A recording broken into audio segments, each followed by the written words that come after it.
야, 군무원. 넌 빠져. 어디라고 거길 앉아? 빨갱이년아. 새벽 3시 해군 삼함대 작전 상황실의 모든 소리가 한순간에 끊어졌다.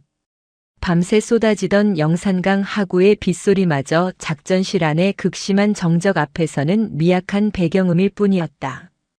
작전 참모 박충환 중령은 자신의 입에서 터져나온 극도의 분노와 모욕적인 단어에 도취된 듯 거친 숨을 몰아쉬었다. 이곳 목포의 삼함대 작전실은 비상 상황으로 인해 이미 사흘째 불야성을 이루고 있었다. 서해 북방한계선 인근에서 포착된 미상 잠수정 항적은 1차 대잠 전력의 투입에도 불구하고 흔적도 없이 사라졌다. 모든 지휘관들은 상부의 질책과 재발령된 작전 명령이라는 압박감에 짓눌려 있었다. 특히 박중령은 작전 실패에 대한 비난이 자신에게 집중될 것을 알기에 신경쇠약 직전의 상태였다. 그는 테이블 위 서류 뭉치를 꽉 쥔 채 방금 막 상황실 문을 열고 들어와 중앙작전 테이블 가장자리에 선 여성을 노려봤다. 야간 비상 상황 조명 아래 젖은 해군 정복을 입은 그 여인은 계급장을 명확히 분간하기 어려웠다. 빨리 안 나가고 뭐해. 이 비상 상황에 쓸데없는 년이 끼어들 자리가 아니야.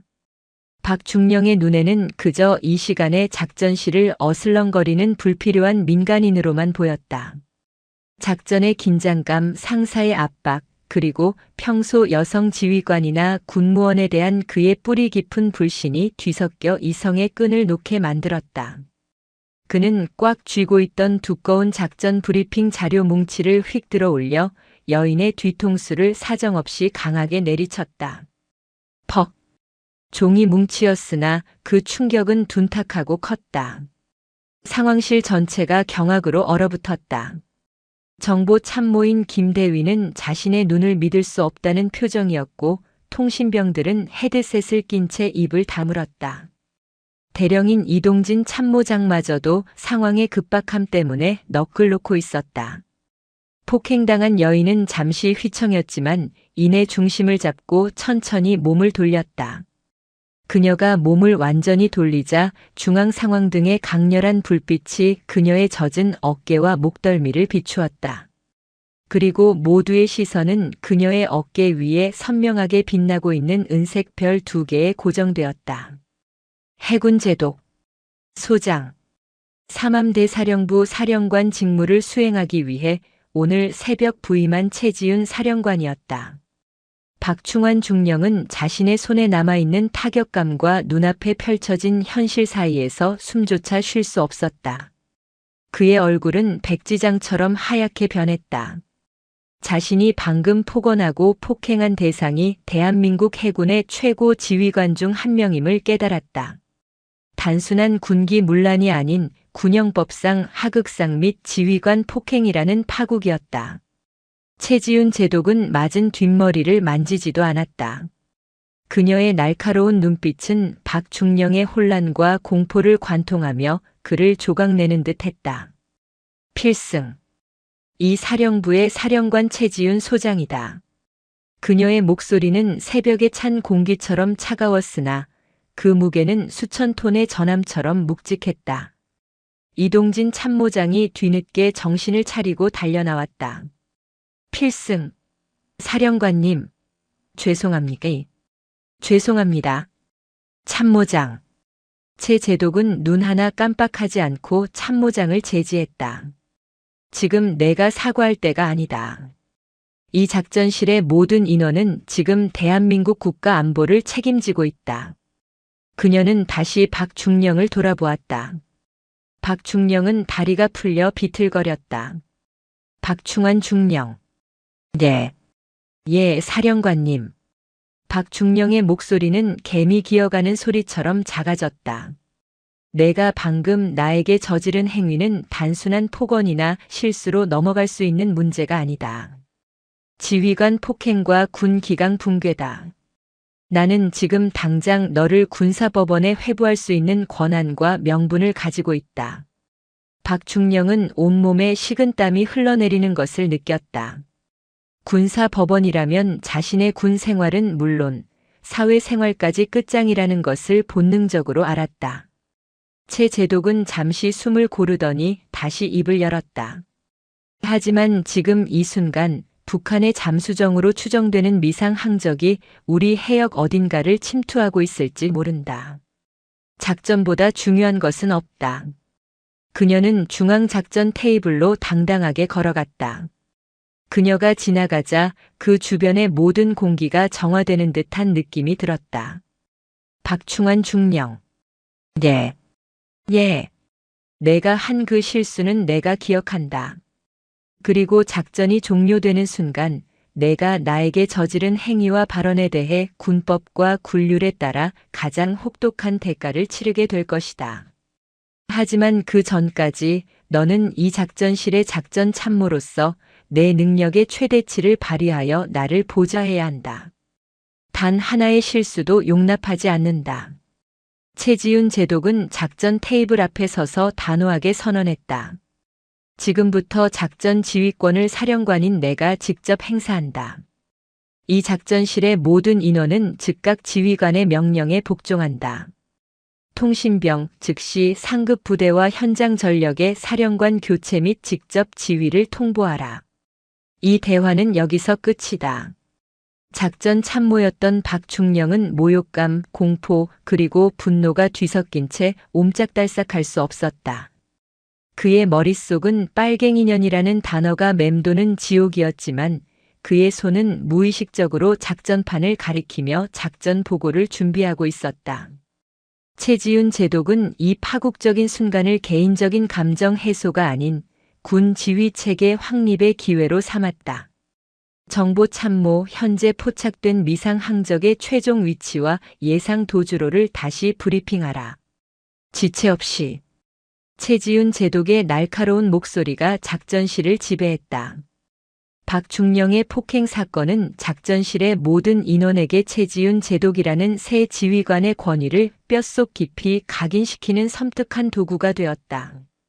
지휘 체계는 무너지는 대신 오히려 폭력이라는 충격을 기화로 더 단단하게 재건되었다.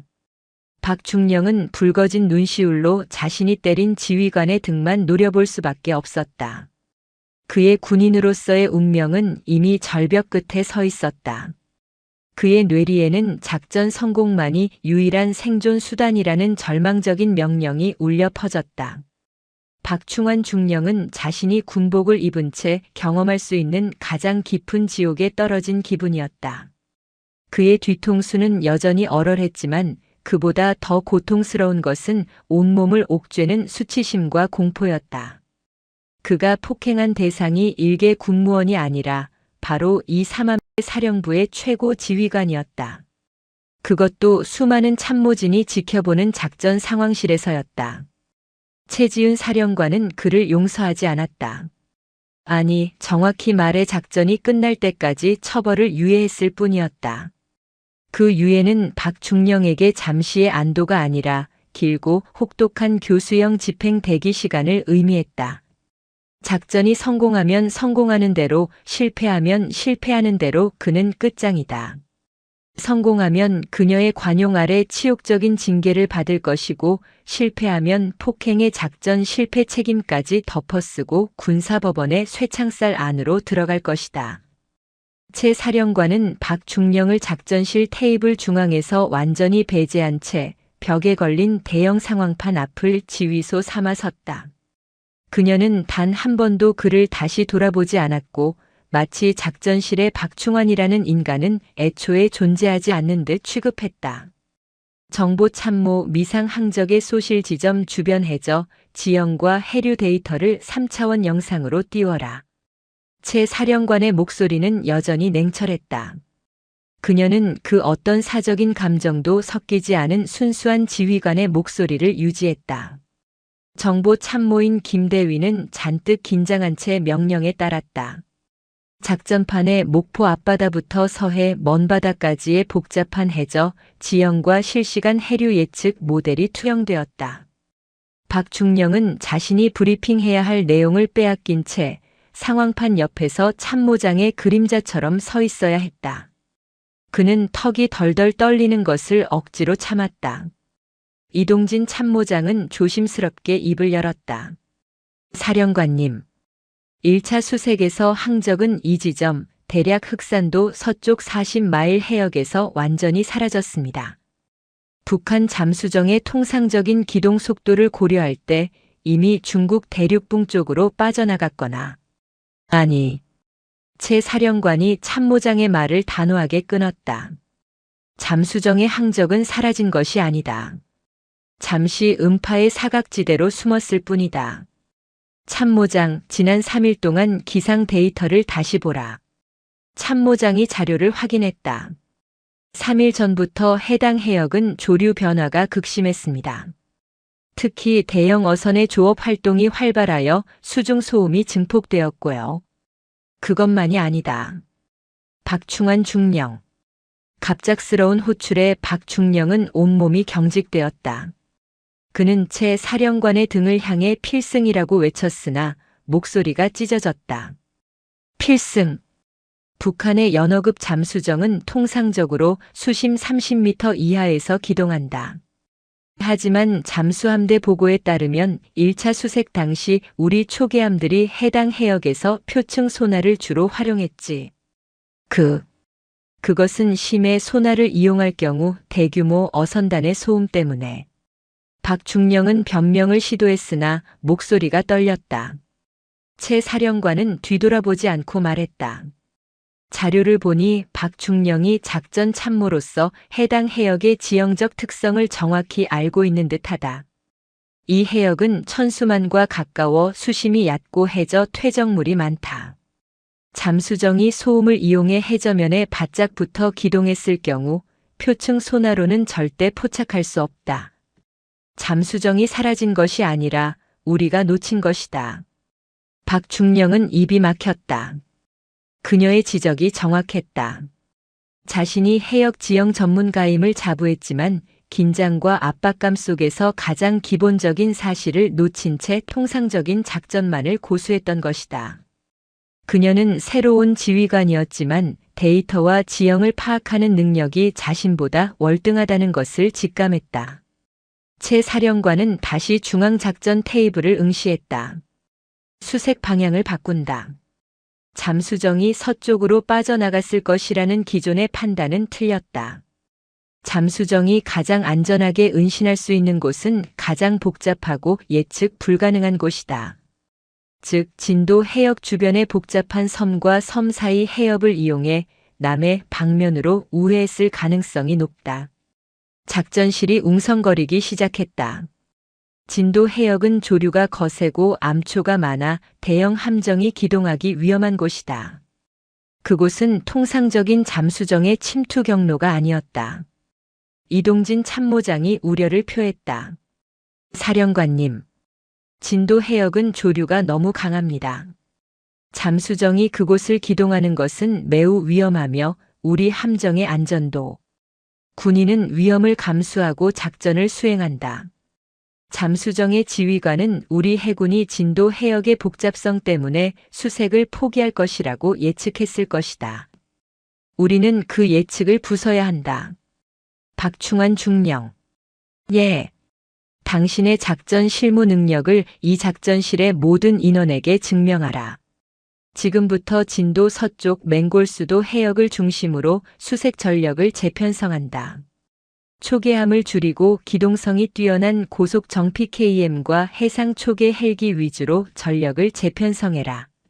당신의 전문 분야 아닌가? 섬과 섬 사이를 봉쇄할 수 있는 입체적인 매복 작전 계획을 지금부터 수립한다. 작전 종료까지 시간은 단 6시간이다. 박중령은 머리가 멍해졌다. 그녀가 내린 명령은 위험천만했지만 동시에 누구도 예상하지 못한 묘수였다. 잠수함 지휘관의 심리를 꿰뚫은 듯한 지시였다. 박중령은 그녀의 능력에 압도당하면서도 동시에 그녀가 자신에게 가장 중요한 실무를 맡김으로써 자신의 가치를 증명하라고 요구한다는 것을 깨달았다. 만약 이 작전이 성공한다면 최소한 작전 실패 책임은 면할 수 있을지도 모른다. 물론 폭행의 대가는 별개였다. 그래. 작전은 성공시킨다. 그리고 내년에 무시를 갚아준다. 박중령은 마음속으로 독을 품었다. 굴욕감과 공포는 곧 생존 본능과 뒤섞여 맹렬한 투지로 변했다. 그는 자신의 목숨이 걸린 도박에 뛰어들기로 결심했다. 필승. 작전 참모, 즉시 작전 계획을 수립하겠습니다. 그의 목소리가 처음으로 힘을 얻었다. 최지윤 사령관은 그의 맹렬한 반응을 들었음에도 불구하고 여전히 뒤돌아보지 않았다. 그녀는 이미 작전판 속의 해류 데이터와 지형 정보에만 몰두하고 있었다. 참모장, 해상 초계 헬기 세대를 즉시 맹골 수도에 전진 배치시켜라. 해가 뜨기 전까지 봉쇄 작전이 시작되어야 한다.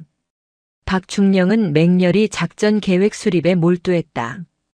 그는 평소 자신을 따르던 정보 및 통신 장교들을 닥달하며 자신의 모든 지식과 경험을 쏟아부었다. 해군 사관학교를 수석으로 졸업한 그의 뛰어난 작전 능력이 빛을 발하기 시작했다. 그는 마치 자신의 명예를 회복하려는 짐승처럼 맹렬했다. 1시간 후, 박중령이 땀에 절은 얼굴로 최 사령관에게 작전 계획 초안을 보고했다. 필승. 사령관님. 고속정 4척을 진도와 맹골수도 사이의 목포 해협에 분산 배치하여 봉쇄선을 형성했습니다. 특히 수심이 얕은 지점은 기뢰 탐지 전력까지 투입하여 잠수정의 해저 기동을 차단하겠습니다. 최 사령관은 그제야 중앙작전 테이블 옆으로 다가와 박중령이 펼친 종이 해도를 내려다봤다. 그녀는 아무 말 없이 해도의 특정 구역을 손가락으로 가리켰다. 박중령. 이 지점 군산도와 어유미도 사이의 좁은 해협을 간과했다. 이곳은 조류가 가장 안정적이며 심해로 통하는 수로가 은폐되어 있다. 잠수정 지휘관이라면 최후의 생존 경로로 이곳을 택할 것이다. 당신은 봉쇄선이 아닌 유인책을 써야 한다. 박중령은 경악했다. 그는 그 해협이 너무 좁아 잠수정이 기동하기 어렵다고 판단했으나 그녀의 말대로라면 잠수정은 위험을 감수하고라도 이 틈을 노릴 것이었다. 그의 계획은 완벽하지 못했다. 즉시 고속정 2척을 위장 조업선처럼 해협 입구에 배치한다. 그리고 해상 초계 헬기는 이 구역에서 이탈하여 수마일 떨어진 곳에서 은밀하게 대기한다. 잠수정 지휘관이 이 구역에 진입했다고 확신했을 때 우리는 위에서 아래로 덮치는 기습 작전을 펼칠 것이다. 박중령은 최 사령관의 지휘 방식에 대해 다시 한번 전율했다. 그녀는 단순히 수색 명령을 내리는 것이 아니라 적 지휘관의 심리를 읽어내고 그에 맞춰 아군 전력을 체스 말처럼 움직이고 있었다. 이는 오직 뛰어난 분석력과 경험이 있어야만 가능한 지휘였다. 필승. 사령관님의 지시대로 작전 계획을 수정하겠습니다. 전적으로 동의합니다. 박중령은 자존심이 상했지만 자신의 목숨이 걸린 상황이었기에 그녀의 판단을 따를 수밖에 없었다. 동의 여부를 물은 것이 아니다. 박중령. 복종하라. 최 사령관은 싸늘하게 말했다. 그 말은 박중령의 마지막 자존심까지 짓밟았다. 그는 다시 작전실을 미친 듯이 뛰어다니며 수정된 명령을 하달했다. 고속정들은 어둠 속을 가르며 지정된 해협으로 향했고 해상 초계 헬기들은 은밀한 대기 지점으로 이동했다. 새벽 5시. 영산강 하구의 첫 햇살이 비치기 시작할 무렵 최 사령관이 지시한 맹골수도 봉쇄 작전이 시작되었다. 작전실에는 극도의 긴장감만이 감돌았다. 모두가 상황판 속 빨간색 미상 항적이 다시 나타나기를 숨죽여 기다렸다. 박중령은 눈을 비비지도 못한 채 상황판만 응시했다. 그는 작전의 성공을 간절히 바랐다. 그것이 자신의 유일한 생존 방정식이었기 때문이다. 하지만 그가 예상하지 못한 것은 이 작전 자체가 가장 치명적인 오인에서 시작되었다는 사실이었다. 맹골수도 해협에 햇살이 강하게 비치기 시작했다. 목포의 항구는 일상으로 돌아가고 있었지만 해군 삼함대 작전 상황실의 공기는 여전히 냉동실처럼 차가웠다. 6시간의 긴 싸움이 막바지에 접어들고 있었다. 필승. 고속정 참수리 5.25 보고. 지정 해협에서 저속 자막 물체 접촉. 통신병의 다급한 외침에 작전실의 모든 인원이 일제히 몸을 일으켰다. 박충환 중령은 상황판으로 달려갔다. 그의 심장은 북처럼 뛰었다. 접촉. 이 단어 하나가 자신의 생존을 결정할 터였다. 방위각 보고. 속도 보고. 박중령은 소리쳤다. 그는 자신의 작전 계획이 드디어 결실을 맺는 것이라고 믿었다. 그의 능력을 인정받고 최소한의 명예라도 회복할 기회였다. 최지훈 사령관은 작전 테이블에 팔짱을 낀 채 서 있었다. 그녀의 표정은 접촉 보고에도 불구하고 여전히 미동이 없었다. 그녀는 박중령이 현장 전력과 대화하는 것을 묵묵히 지켜보고만 있었다. 참수리 5.2 보고. 물체 속도 3노트. 방위각 253. 잠수정으로 추정됩니다. 교전 준비 완료. 멈춰. 박중령이 교전 명령을 내리려던 찰나 최지훈 사령관의 날카로운 목소리가 작전실을 꿰뚫었다. 사령관님. 박중령이 당황하여 그녀를 바라보았다. 지금이 바로 기회입니다. 잠수정이 해협을 벗어나기 전에. 속도가 3노트라고 했다. 최 사령관이 박중령의 말을 다시 끊었다. 잠수정 지휘관이 맹골 수도와 같은 위험한 해협을 통과할 때 3노트로 기동한다는 것은 자살 행위다. 그들은 조류와 암초에 휩쓸리지 않기 위해 최대 속도를 내야 한다. 박중령은 이마에 땀이 흘렀다. 그녀의 지적이 논리적이었다. 하지만 박중령은 잠수정 지휘관이 예상치 못한 우리 전력의 배치 때문에 속도를 줄였을 것이라고 억지로 해석했다. 사령관님, 혹시 교전을 피하기 위한 위장 기동일 수도 있습니다. 시간을 더 끌면 놓칩니다. 놓쳐도 좋다. 최 사령관은 차분하게 말했다. 헛된 것에 전력을 낭비하는 것보다 낫다. 정보 참모. 필승. 김대위. 접촉된 물체의 음문 패턴을 분석하라. 잠수정의 엔진 소음 패턴과 일치하는지 확인하라. 동시에 인근 해역에서 최근 어업 활동 또는 해양 연구 활동에 관한 특이 사항이 있었는지 보고하라. 박중령은 자신의 전술적 판단보다 정보 분석을 우선시하는 그녀의 태도에 다시 한번 경악했다. 일반적인 지휘관이라면 이 순간 망설임 없이 교전 명령을 내렸을 것이다.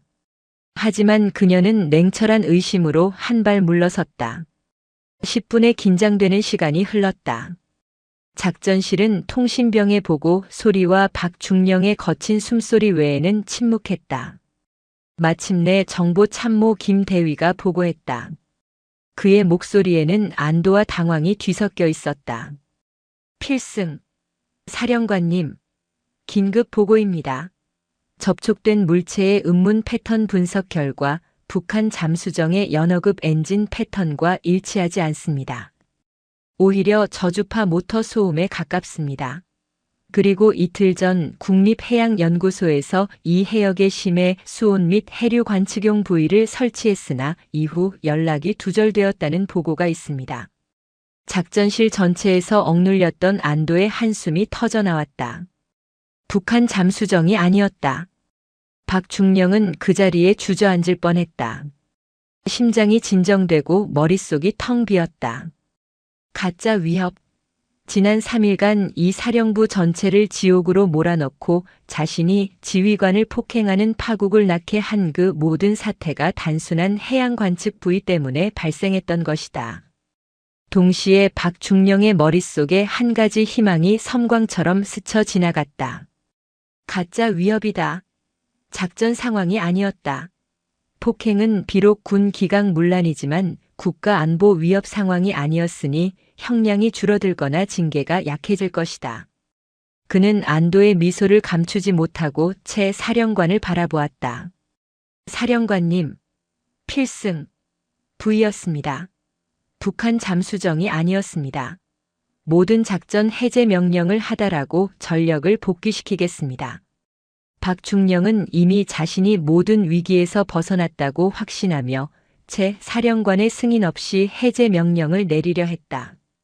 작전실 전체의 분위기는 이미 축제 직전의 이완 상태였다. 이동진 참모장마저도 긴장이 풀려 어깨를 으쓱하고 있었다. 멈춰라. 박중령. 최지윤 사령관의 목소리는 다시 한번 작전실의 모든 웃음과 안도감을 얼음으로 만들었다. 그녀는 박중령을 향해 드디어 정면으로 걸어왔다. 그녀의 눈빛에는 지난밤의 폭행이나 모욕감은커녕 오직 냉정한 지휘관의 의지만이 담겨 있었다. 박충환 중령.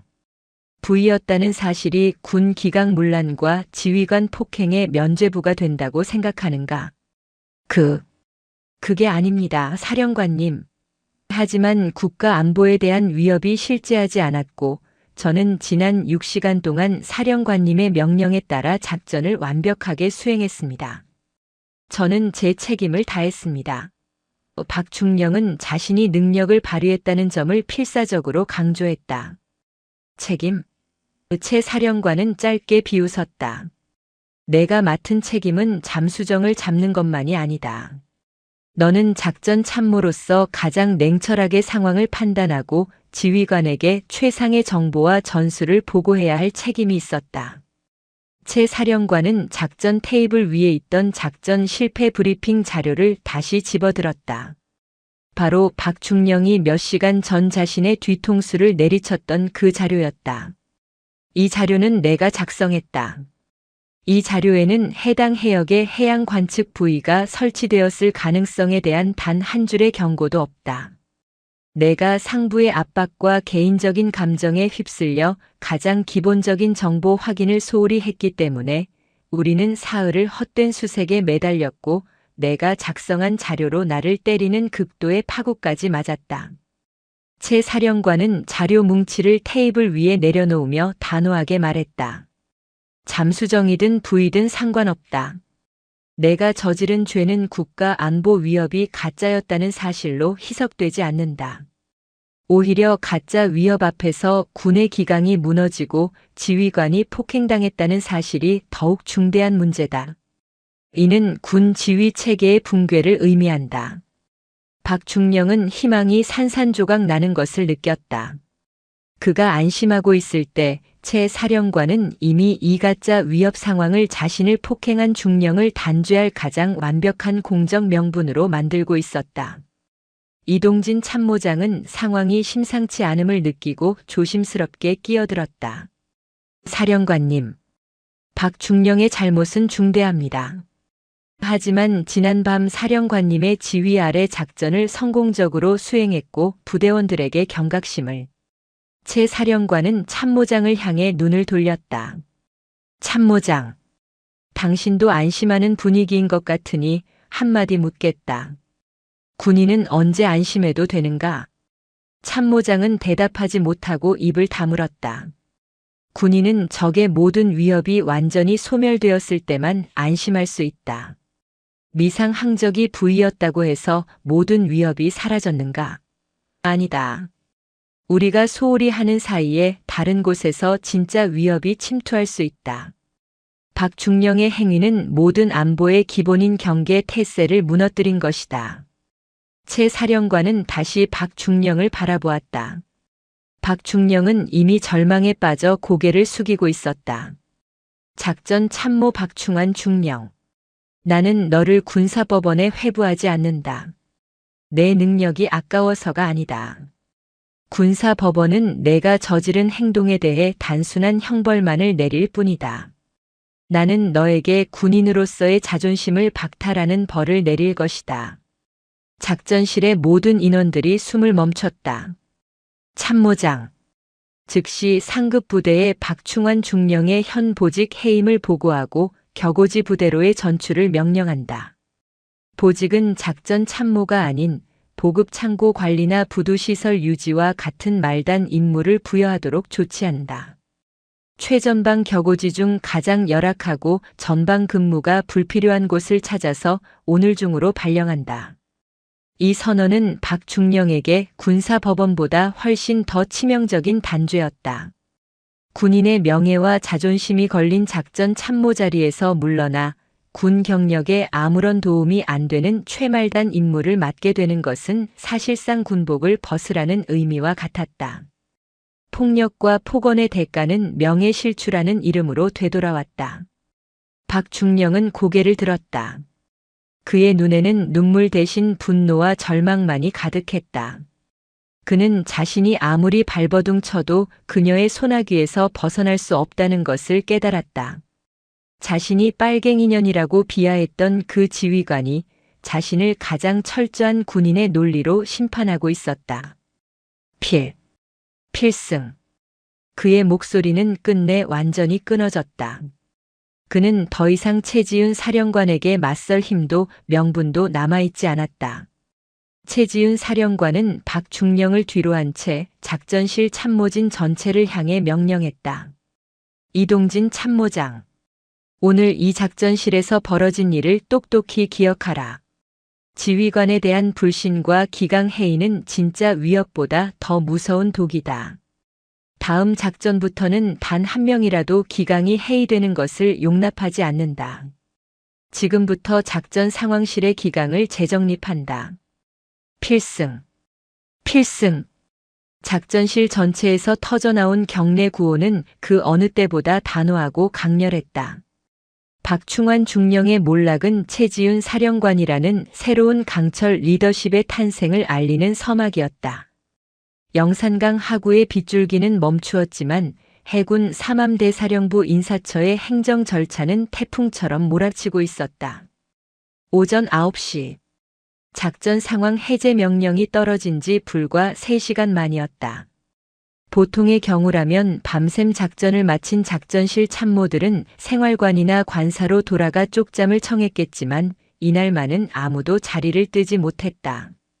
사령부 복도에는 살벌한 침묵과 함께 눈에 보이지 않는 전율이 흘렀다. 모든 장교와 부사관들의 신경은 인사명령이 게시되는 인트라넷 화면과 작전 참모실의 닫힌 문에 쏠려 있었다.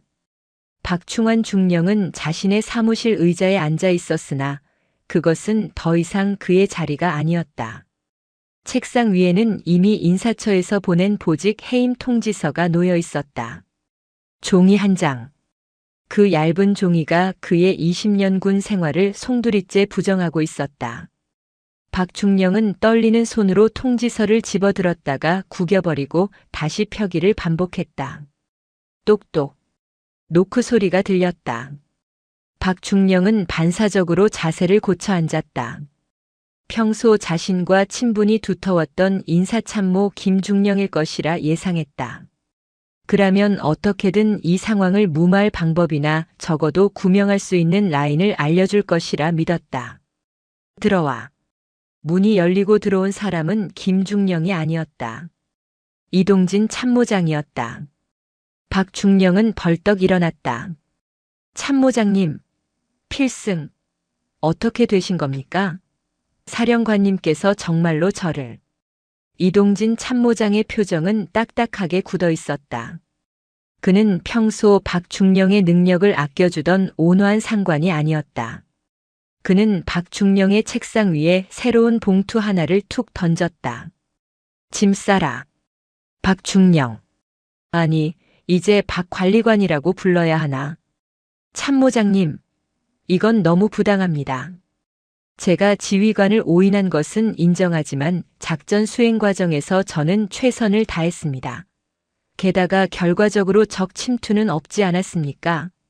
가짜 위협 때문에 유능한 장교의 목을 이렇게 치는 것은. 유능한 장교. 참모장이 헛웃음을 터뜨리며 박중령의 말을 끊었다. 착각하지 마라.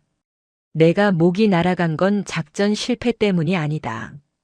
내가 사령관의 뒤통수를 후려갈길 때 내군 생활도 같이 부서진 거다. 사령관님이 너를 군사재판에 넘기지 않은 걸 감사히 여겨. 만약 헌병대가 개입했다면 너는 불명예 전역의 실형까지 살았을 거다. 박중령은 입술을 깨물었다. 그건 실수였습니다. 너무 어둡고 비상 상황이라. 군인이 지휘관을 못 알아보는 게 실수인가? 그건 무능이다. 그리고 그 무능한 놈이 성질머리까지 더러워서 폭력을 썼지. 사령관님은 내 놈의 그 썩어빠진 정신머리를 도려내기로 작정하셨다. 박중령은 봉투를 열었다. 인사 발령지었다. 발령 제3함대 도서 파견대 제7보급창고 관리대장 위치 전라남도 진도군 조도면 관매도 인근. 관매도. 박중령의 눈이 크게 흔들렸다. 그곳은 목포에서도 배를 타고 한참을 들어가야 하는 낙도였다. 게다가 제7보급창고는 말이 좋아 보급창고지 사실상 폐기 직전에 구형 장비나 유류 드럼통을 쌓아두고 갈매기 똥이나 치우는 유배지 중의 유배지였다. 주로 정년을 앞둔 준사관이나 사고를 친 부사관들이 잠시 머물다 가는 곳이었다. 해군 사관학교 출신의 엘리트 장교가, 그것도 함대의 핵심인 작전 참모가 갈 곳은 결코 아니었다. 이건 나가라는 말씀이십니까? 차라리 전역을 하겠습니다. 박중령이 소리쳤다. 참모장은 차갑게 대꾸했다. 전역? 마음대로 해. 하지만 지금 전역 지원서를 내면 사령관님은 즉시 너를 군검찰에 고발하실 거다. 폭행죄와 상관 모욕죄로 수사가 시작되면 연금은 고사하고 전과자가 되어 나가게 될 텐데 괜찮겠나? 박중령은 털썩 주저앉았다. 퇴로가 완벽하게 차단되었다. 최지은 사령관은 그를 사회로 내보내줄 생각조차 없었다. 군대라는 조직 안에서 가장 비참한 꼴을 보이며 말라 죽어가게 만들 작정이었다. 이것은 단순한 징계가 아니라 뼛속까지 파고드는 형벌이었다. 오후 1시에 도서 파견대 보급선이 출항한다. 그 배를 타라. 내 짐은 관사에서 당번병이 챙겨서 부두로 보낼 거다. 작전실 근처에는 얼씬도 하지 마라. 냄새나니까. 참모장은 그 말을 끝으로 뒤도 돌아보지 않고 나갔다. 문이 닫히는 소리가 박중령의 심장에 못을 박았다. 오전 11시. 박중령은 자신의 개인 짐을 챙겨 종이 박스 하나에 담았다. 불과 어제까지만 해도 이 복도를 지날 때마다 필승 하며 우렁차게 경례를 붙이던 위관급 장교들이 그를 보자마자 슬금슬금 피하거나 못 본 척 고개를 돌렸다. 그들의 눈빛에 담긴 것은 존경이 아니라 경멸과 호기심이었다. 소문은 빛보다 빨랐다. 작전 참모가 여자 사령관을 군무원인 줄 알고 때렸다더라. 빨갱이년이라고 욕을 했다더라. 완전 미친놈 아니냐는 수군거림이 환청처럼 들려왔다. 복도 끝 정수기 앞에서 정보가 소위 2명이 속닥거리는 소리가 들렸다. 야, 진짜 관매도로 간대? 거기 완전 귀양지잖아. 쌤통이지 뭐. 저 양반 평소에 우리 쪼아댈 때 보면 언젠가 사고 칠 줄 알았어. 근데 새로 오신 사령관님 완전 카리스마 쩔지 않냐? 재판 안 보내고 말려 죽이는 거 진짜 무서워. 박중령은 박스를 든 손에 힘을 주었다. 얼굴이 화끈거려 견딜 수가 없었다. 그는 도망치듯 사령부 본관을 빠져나왔다. 비갠 하늘은 야속하게 맑았다. 부두에는 녹이 쓴 소형 보급선 한 척이 엔진을 덜덜거리며 정박해 있었다. 함대의 주력 전투함들이 위용을 뽐내며 정렬해 있는 군항의 구석진 곳이었다. 그가 타야 할 배였다. 그의 전속 부관이었던 최 대위가 굳은 표정으로 짐 가방 2개를 내려놓고 있었다. 수고했다, 최 대위. 박중령이 힘없이 말을 건넸다. 평소 같으면 야차 대기시켜라고 소리쳤을 그였다. 최 대위는 박중령의 눈을 피하며 짧게 경례했다. 필승. 건강하십시오. 그것뿐이었다. 기다리겠습니다라거나 억울하시겠습니다 같은 의례적인 위로조차 없었다. 최 대위는 마치 전염병 환자를 대하듯 서둘러 자리를 떴다. 박중령은 텅 빈 부두에 홀로 남겨졌다. 갈매기 한 마리가 그의 짐 가방 위에 앉았다가 날아갔다. 그때 멀리서 검은색 세단 한 대가 부두 쪽으로 천천히 다가왔다. 성판이 달린 지휘관 차량이었다.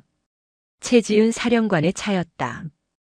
박중령은 숨이 멎는 것 같았다. 그녀가 마지막으로 자신을 조롱하러 온 것인가 싶었다. 차량은 박중령의 앞에 멈추지 않았다. 창문조차 내려가지 않았다. 그저 그가 서 있는 초라한 부두를 스쳐 지나쳐 거대한 구축함이 정박해 있는 주력 부두 쪽으로 유유히 사라졌다. 그 무관심이 박중령을 더 비참하게 만들었다. 최지윤에게 박충원이라는 존재는 조롱할 가치조차 없는 이미 처리된 폐기물에 불과했던 것이다. 보급선의 늙은 선장이 뱃머리에서 담배를 피우며 소리쳤다. 어이, 거기 관리관 양반. 탈 거요 말 거요? 물때 놓치면 내일까지 못 가. 박중령은 어금니를 꽉 깨물고 배에 올랐다. 디젤 매연 냄새가 코를 찔렀다. 익숙했던 바다 냄새가 오늘따라 구역질 나게 역겨웠다. 배가 출발하자 삼함대 사령부의 웅장한 건물이 점점 멀어졌다. 그는 자신이 평생을 바쳐 쌓아 올린 탑이 무너진 잔해를 뒤로 한 채 잊혀진 섬으로 끌려가고 있었다. 관매도 인근 해상은 거칠었다. 보급선은 작은 파도에도 요동쳤고 박충환 중령은 선실 바닥에 웅크린 채 위에까지 토해냈다. 그는 해군 장교였지만 주로 대형 함정이나 육상 상황실에서 근무했기에 이런 작은 배의 롤링에는 익숙하지 않았다. 육체적인 고통보다 더 괴로운 것은 끊임없이 되감기되는 지난밤의 기억이었다. 내가 왜 그랬을까? 왜 하필 그 순간에? 후회는 파도처럼 밀려왔다가 썰물처럼 빠져나가며 그 자리에 분노를 남겼다. 하지만 너무한 거 아닌가? 내가 실수한 건 맞지만 그래도 20년을 헌신했는데. 빨갱이년이라고 한마디 했다고 이렇게까지 짓밟나? 그 여자는 피도 눈물도 없는 마녀다. 그는 스스로를 피해자로 포장하기 시작했다. 그래야만 이 비참한 현실을 견딜 수 있을 것 같았다. 오후 4시. 배는 관매도에서도 보트로 10분을 더 들어가야 하는 작은 부속 도서 죽도의 낡은 선착장에 닿았다. 제7보급 창고. 녹슨 철조망으로 둘러싸인 그곳은 군부대라기보다는 버려진 공장에 가까웠다. 위병소에는 초병도 없었다. 박중령이 짐을 끌고 정문으로 들어서자 러닝셔츠 차림으로 족구를 하고 있던 병사 서너 명이 그를 쳐다봤다. 군기는 찾아볼 수 없었다. 당신들 뭐야? 격려 안 해? 박중령이 꽥 소리를 질렀다. 병사들은 귀찮다는 듯 주섬주섬 옷을 챙겨 입으며 헐렁하게 경례를 했다. 필승. 새로 오신 관리관님이십니까? 상병 계급장을 단 병사가 껌을 씹으며 물었다. 박중령은 기가 찼다. 이곳은 군대가 아니었다. 시간과 규율이 멈춘 곳. 세상에서 격리된 유배지였다.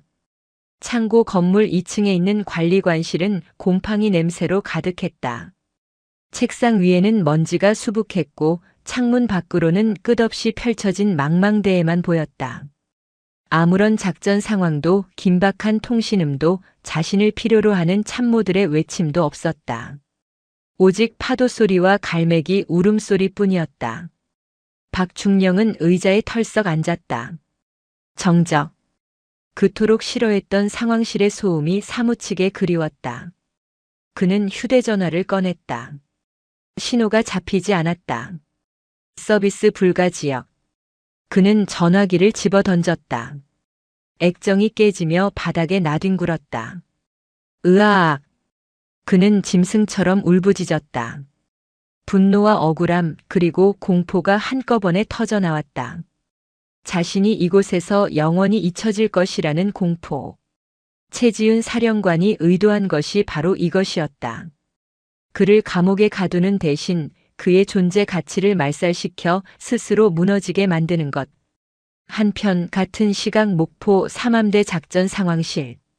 최지윤 사령관은 중앙 테이블에 서서 서해 전역의 작전 상황도를 보고 있었다.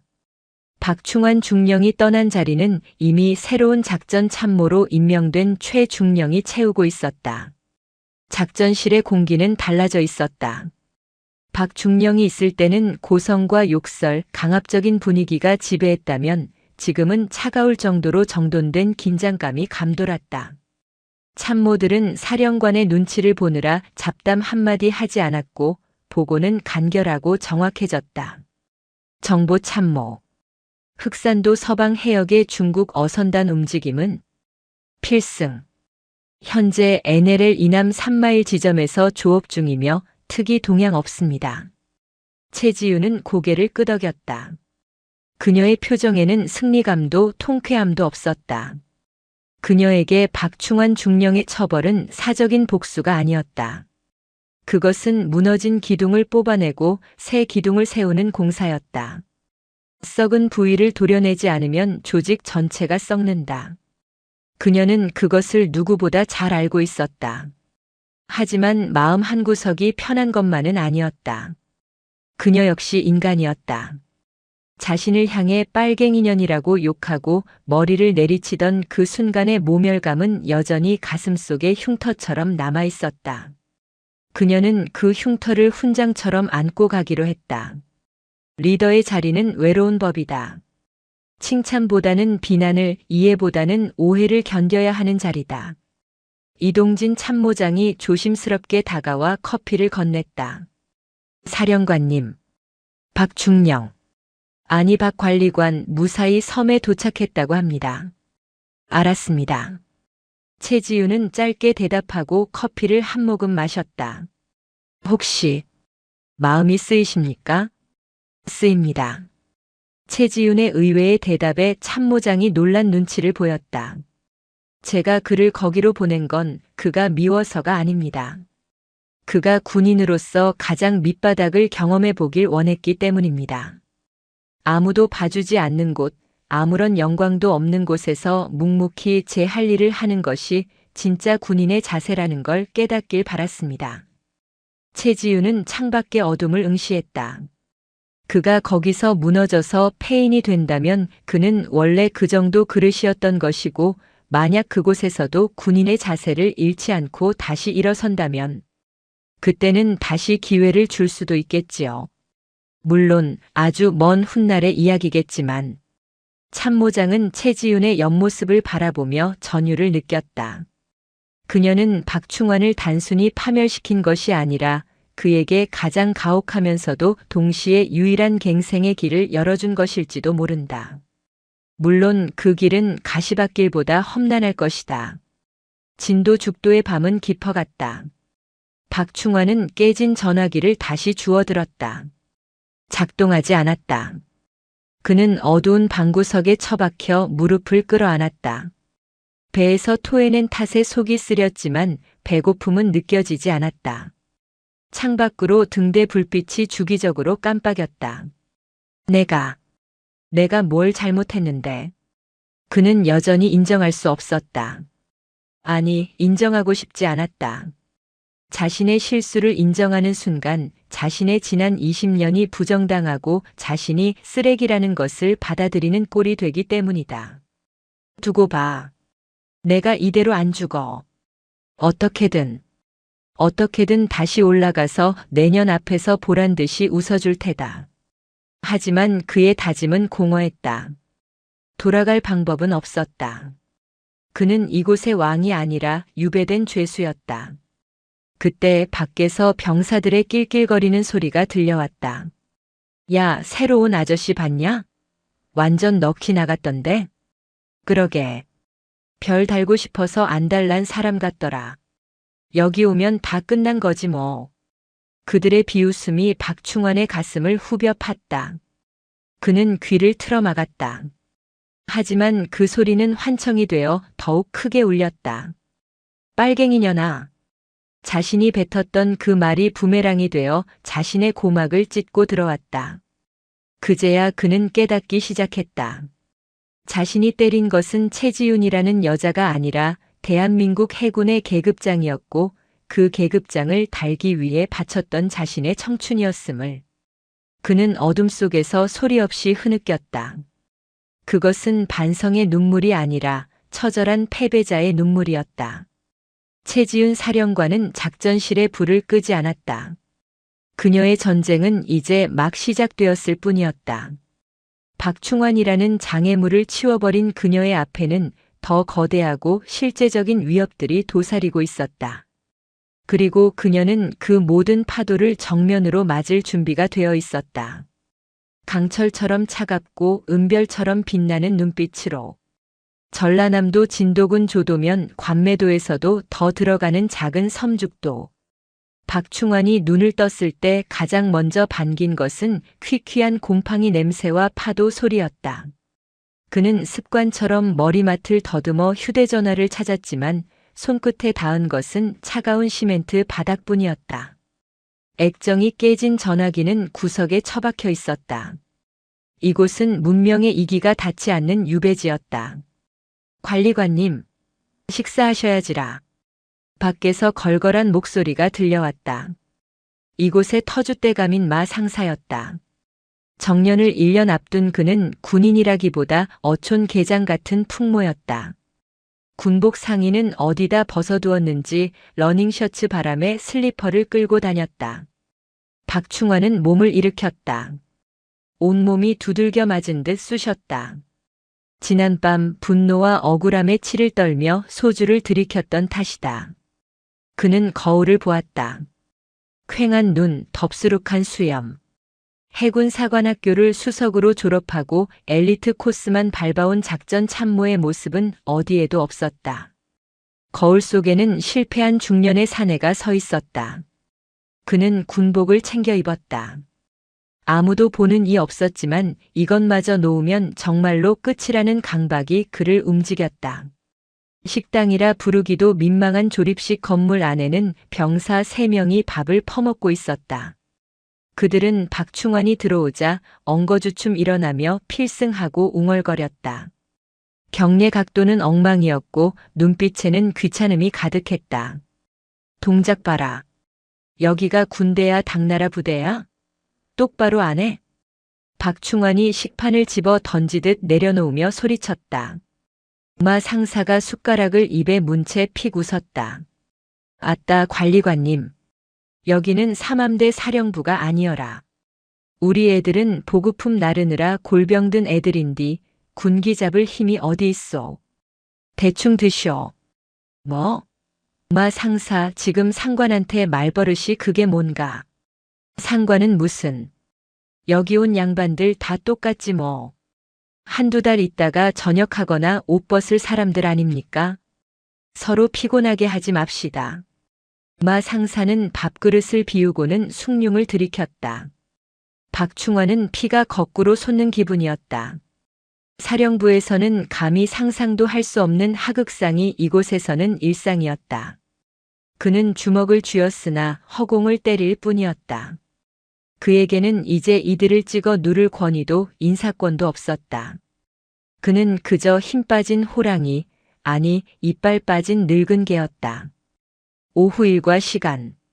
마 상사가 박충환을 불렀다. 관리관님, 저기 창고 뒤편에 폐유드럼통 50개 있거든요.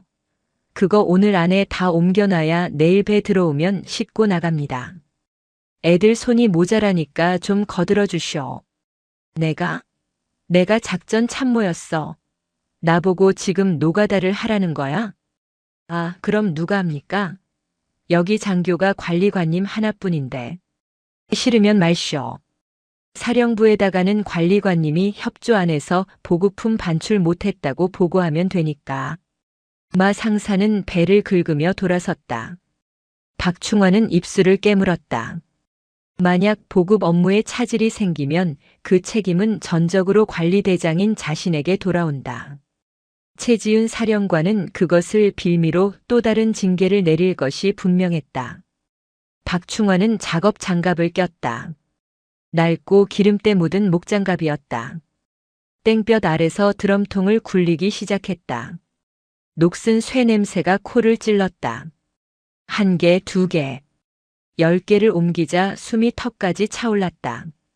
평생을 에어컨 나오는 상황실에서 지휘봉만 잡았던 그였다.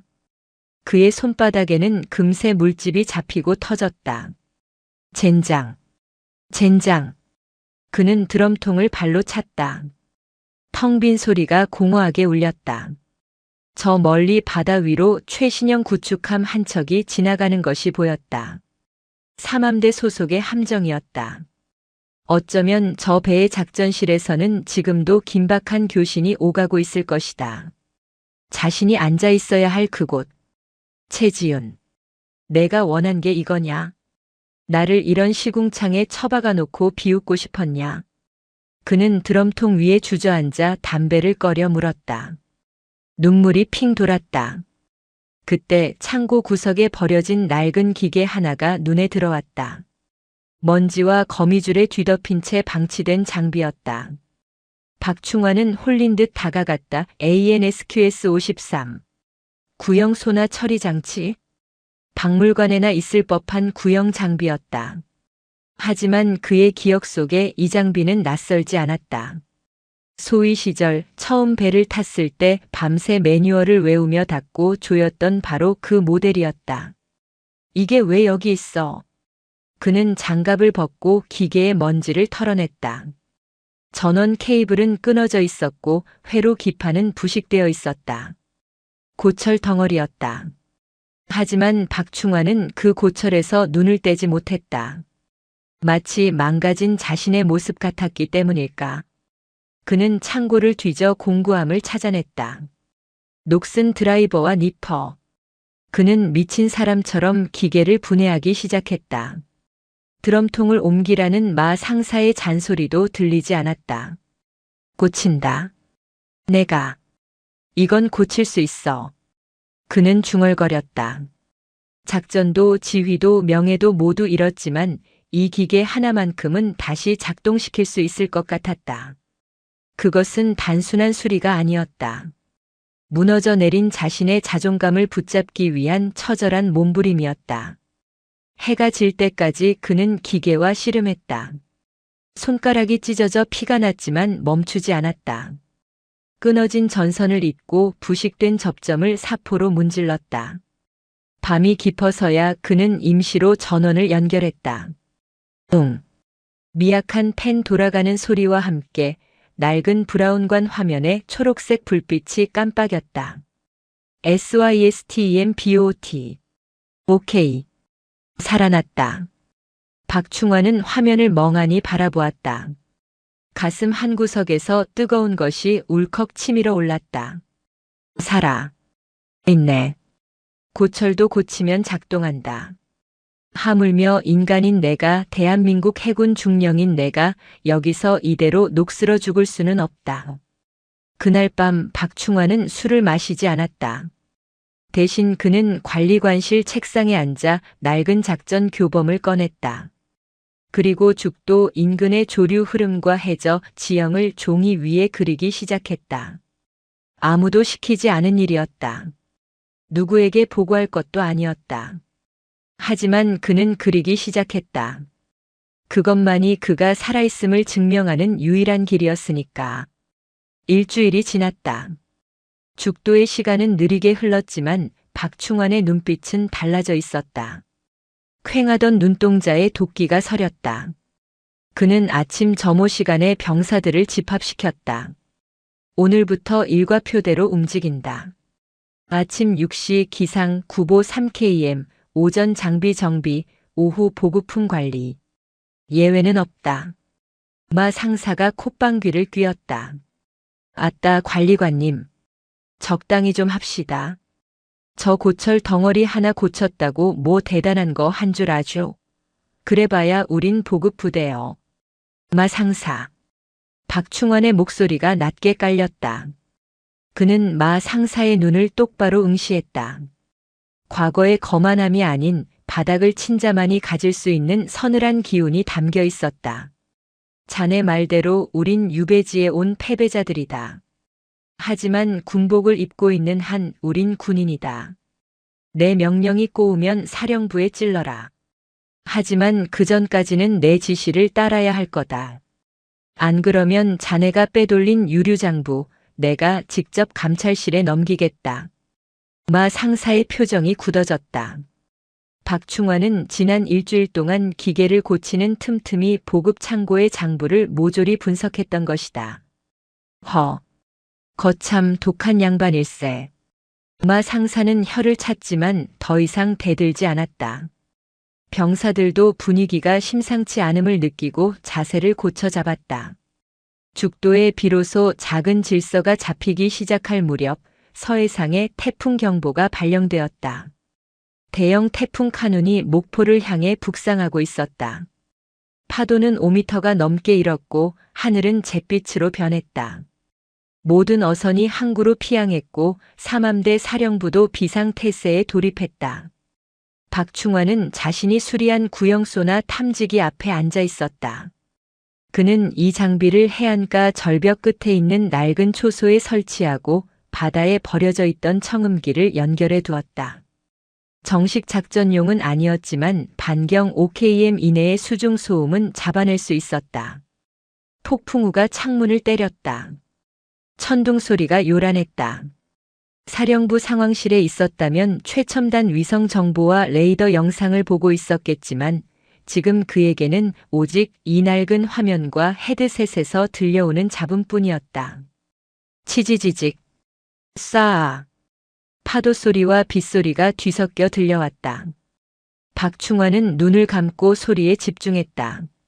작전 참모 시절 그는 데이터를 분석하는 지휘관이었지 소리를 직접 듣는 음탐사는 아니었다. 하지만 이곳에서의 고독은 그에게 소리를 듣는 법을 가르쳐 주었다. 새벽 2시.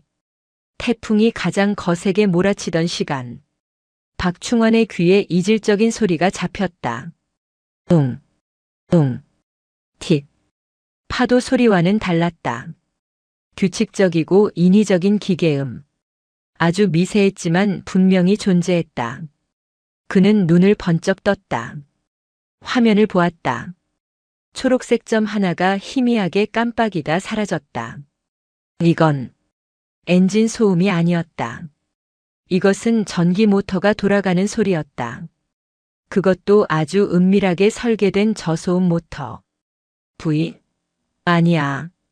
부인은 이런 소리를 내지 않아. 그의 머릿속에 지난번 사건이 스쳐 지나갔다. 그때는 부위를 잠수정으로 오인해서 인생을 망쳤다. 그렇다면 이번에는 그는 헤드셋을 더 꽉 눌렀었다. 웅, 웅. 소리는 점점 가까워지고 있었다. 죽도 북쪽 해안 암초가 많아 배가 다니기 힘든 지옥의 수로 쪽이었다. 태풍이 불어 닥친 지금 그곳으로 배가 들어온다는 것은 미친 짓이었다. 하지만 역으로 생각하면 감시망을 뚫기에 가장 완벽한 조건이었다. 진짜다. 이번엔 진짜야. 박충환의 심장이 미친 듯이 뛰었다. 그는 즉시 유선 전화기를 들었다. 삼함대 사령부 상황실로 연결되는 한 라인이었다. 통신 보안. 여기는 제7보급 창고 관리관 중령 박충환이다. 작전 상황실 연결해. 취직. 태풍으로 인해 통신 상태가 연결이 어렵습니다. 잠시 후. 젠장.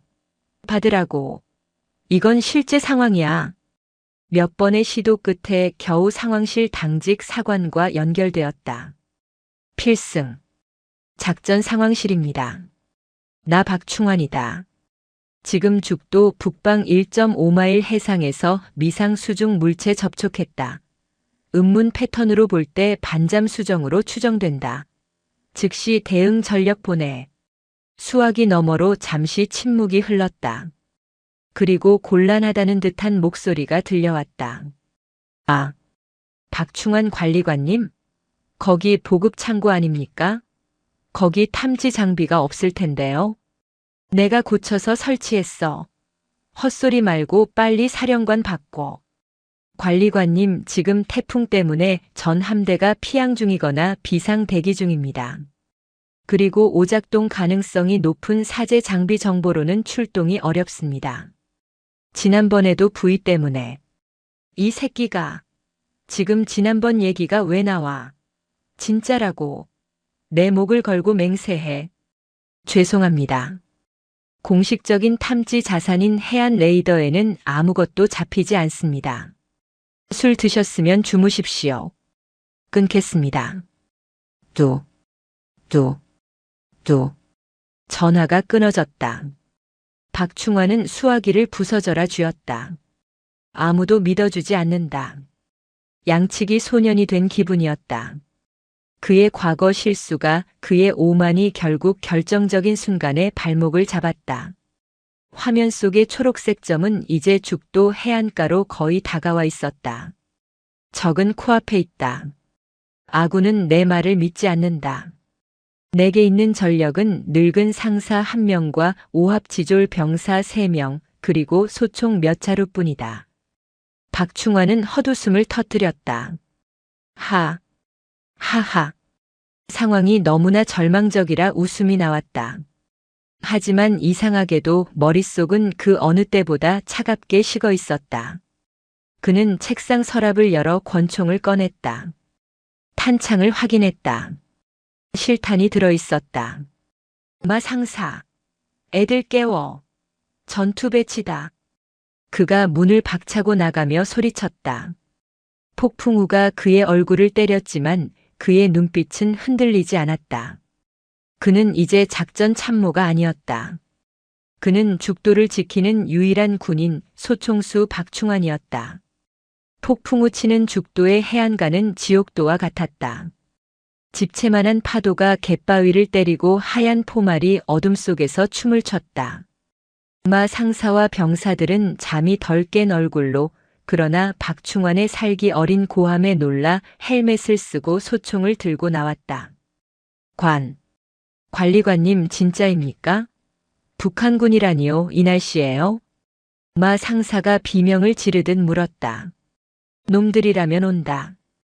우리가 방심하고 날씨가 최악인 이때를 노려서. 박충환은 K 소총을 움켜쥐고 앞장섰다. 전원 해안 절벽 초소로 이동한다. 실탄 장전해. 쏘라고 하기 전까진 절대 쏘지 마라. 그들은 비바람을 뚫고 갯바위를 기어올랐다. 병사 하나가 미끄러져 넘어졌지만 박충환이 멱살을 잡아 일으켜 세웠다. 정신 차려. 죽고 싶지 않으면 뛰어. 초소에 도착한 그들은 숨죽이고 바다를 노려봤다. 칠흑 같은 어둠 속에서 보이는 것은 파도뿐이었다. 병사들은 공포에 질려 덜덜 떨고 있었다. 그때였다. 번쩍. 번개가 치는 순간 박충환의 눈에 무언가 잡혔다. 파도 사이로 검은 물체 하나가 쑥 솟아올랐다가 사라졌다. 고래도 암초도 아니었다. 인공적인 유선형의 금속체. 반잠 수정의 해치해치였다. 적이다. 11시 방향. 갯바위 뒤쪽. 박충환이 소리쳤다. 검은 물체에서 그림자 3개가 빠져나와 갯바위로 기어오르고 있었다. 잠수복을 입고 총기를 든 괴한들. 침투조였다. 그들의 목표는 죽도에 있는 통신 중개소를 폭파하여 삼함대의 눈과 귀를 멀게 하려는 것이 분명했다. 사격 개시. 쏴.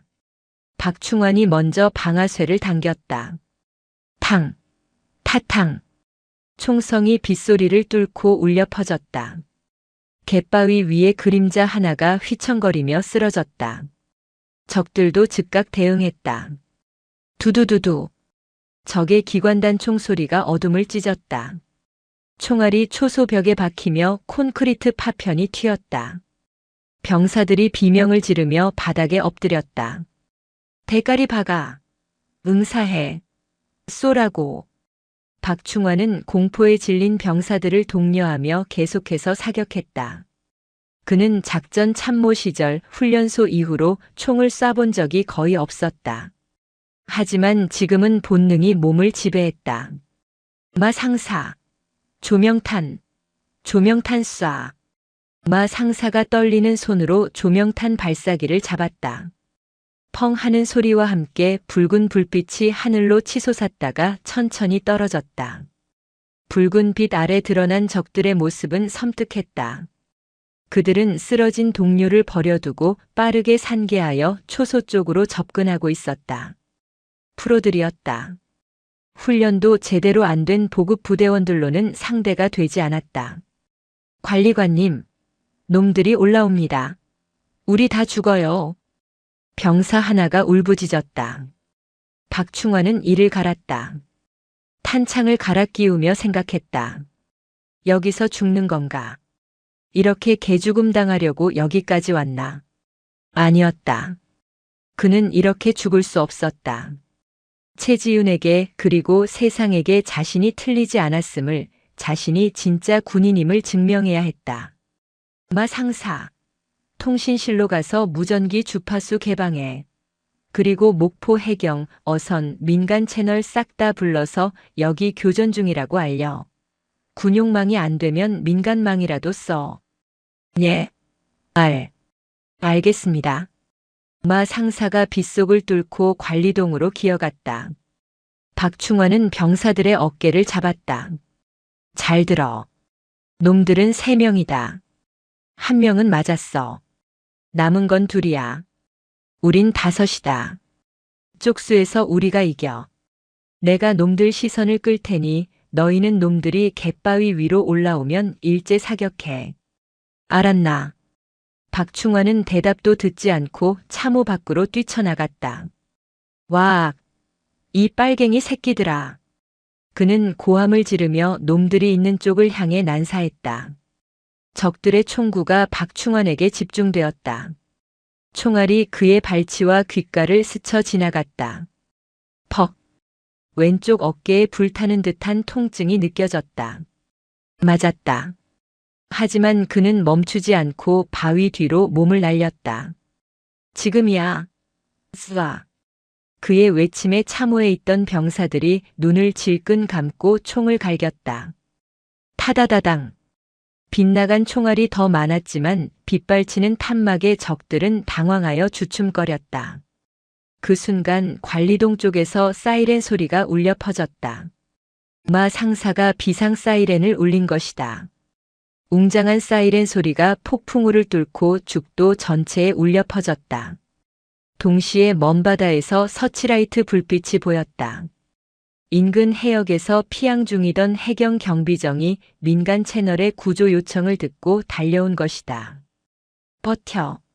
지원이 온다. 놈들을 섬에 묶어놔야 해. 박충환은 피를 흘리며 소리쳤다. 적들은 상황이 불리함을 깨닫고 퇴각을 시도했다. 하지만 박충환은 그들을 보내줄 생각이 없었다. 그는 아픈 어깨를 부여잡고 다시 일어섰다. 어딜 도망가. 내 놈들은 내 명예 회복의 재물이다.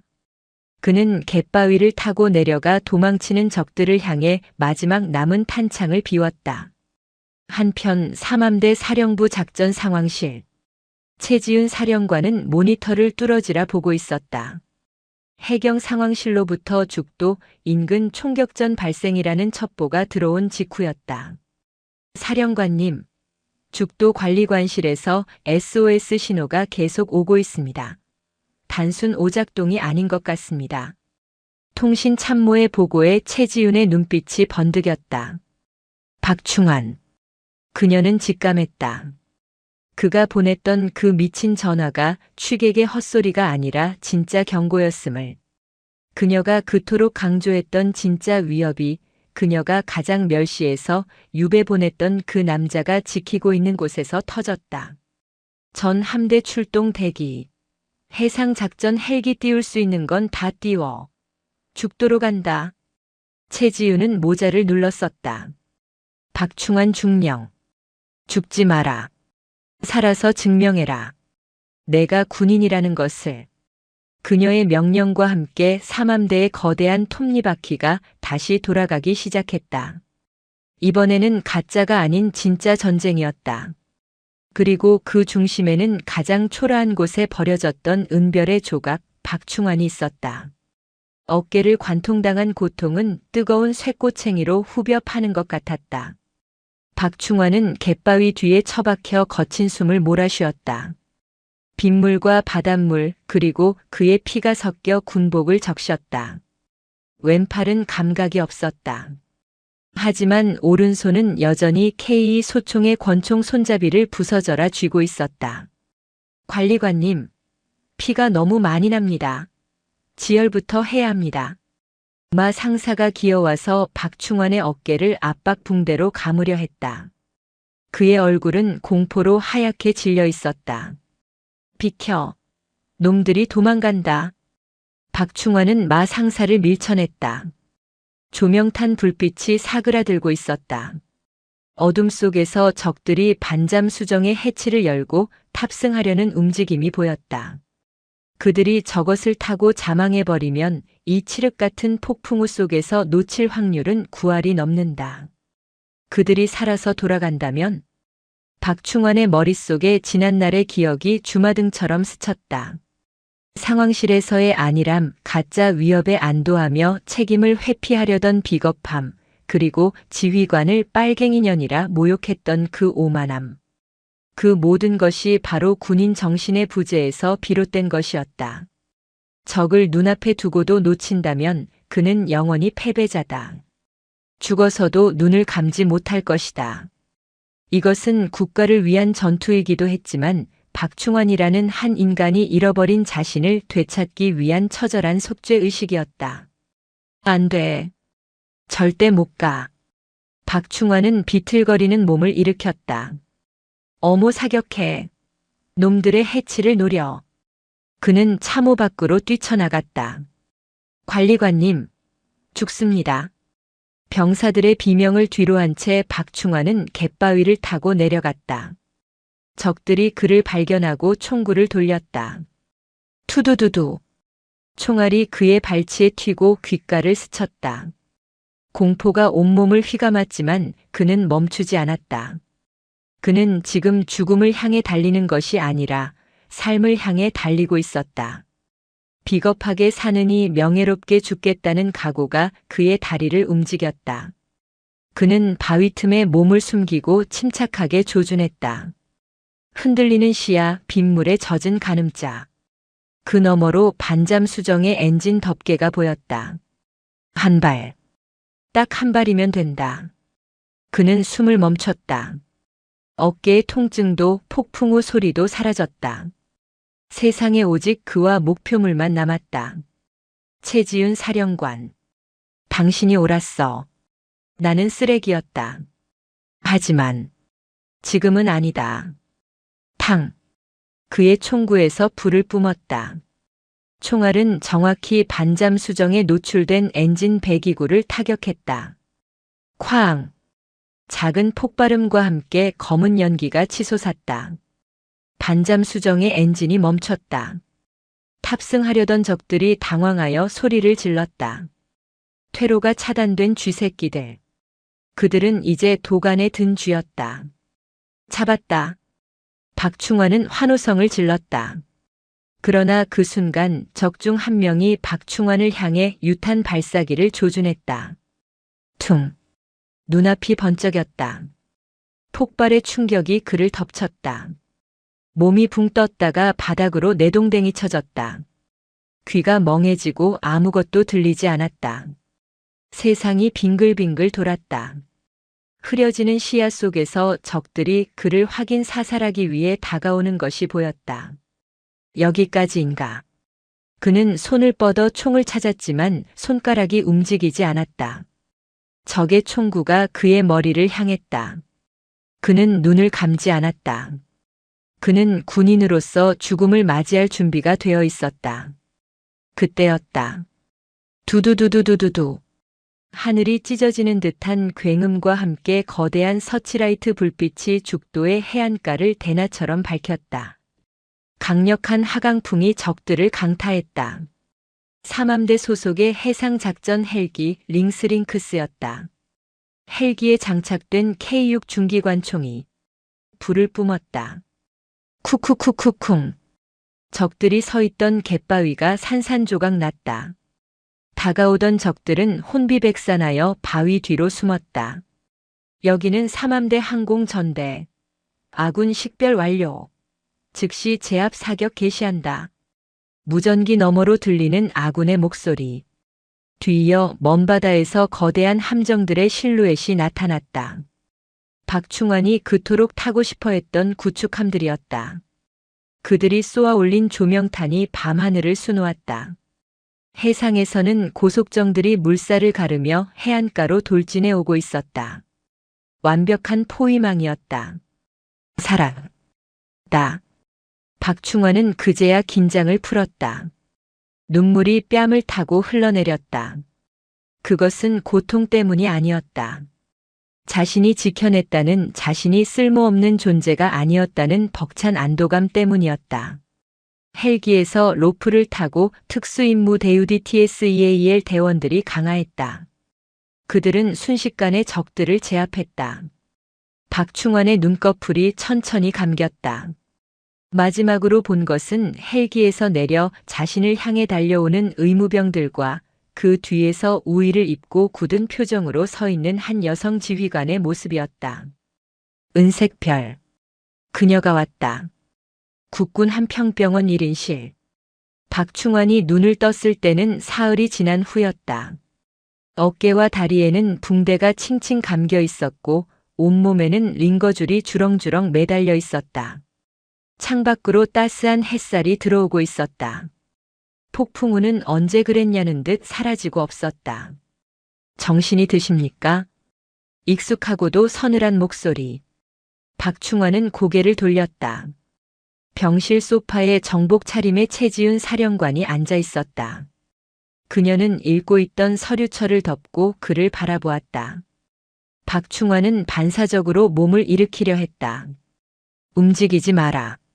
상처 터진다. 최지훈이 제지했다. 박충환은 힘없이 침대에 다시 몸을 기댔다. 송합니다.